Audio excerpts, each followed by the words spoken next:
the second echelon of the landing, which was deployed at noon on September 18, was unable to improve the situation. During the night, German forces managed to pull in additional troops to the Arnhem area. This forced the paratroopers to switch to defense, and they finally lost the initiative. On September 19, the main forces of the division, leaving a weak covering force blocked at the Arnhem Bridge, retreated to the fortified position near Oosterbeek on the northern bank of the river.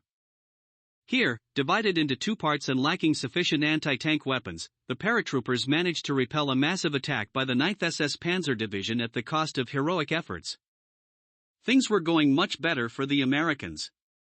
Despite the enemy fire, the paratroopers of the 82nd Airborne Division managed to capture the bridge over the Maas near Grave, and by evening, the bridge in Human was also under their control.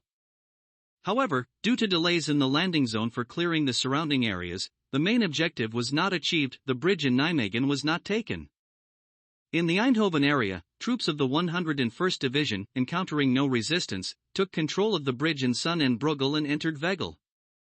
At this time, after receiving information about the successful outcome of the landing, the commander of the 30th British Army Corps, Lieutenant General Brian Horrocks, whose forces outnumbered the enemy in infantry by 2 to 1, with an absolute advantage in tanks and aircraft, began the offensive from the Neerpelt bridgehead.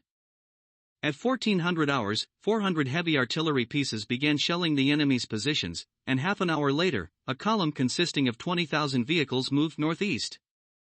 The advance of the English troops, the Guard Armoured Division and 2 infantry divisions, took place along a single highway, as the terrain to the right and left of it was impassable for tanks. Horrocks did not expect serious resistance from the Germans. In practice, everything turned out differently. The destruction of a tank leading ahead caused a traffic jam and halted the entire column.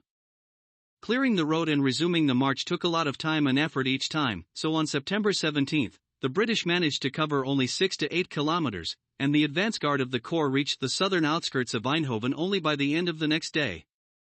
The slowdown in the ground forces advance put the paratroopers at risk. The position of the 1st British Airborne Division as a whole continued to deteriorate. On September 19, during the day, the British lost all means of radio communication and dispersed their forces, leaving some units without leadership and air support. In Arnhem, isolated groups of paratroopers were forced to engage in fierce street fighting. General Urquhart Idley spent 36 hours lying under fire in one of the low city attics. The actions of the British can only be assessed as complete chaos. The position of the 1st British Airborne Division as a whole continued to deteriorate. On September 19, during the day, the British lost all means of radio communication and dispersed their forces, leaving some units without leadership and air support. In Arnhem, isolated groups of paratroopers were forced to engage in fierce street fighting. General Urquhart Idley spent 36 hours lying under fire in one of the low city attics. The actions of the British can only be assessed as complete chaos.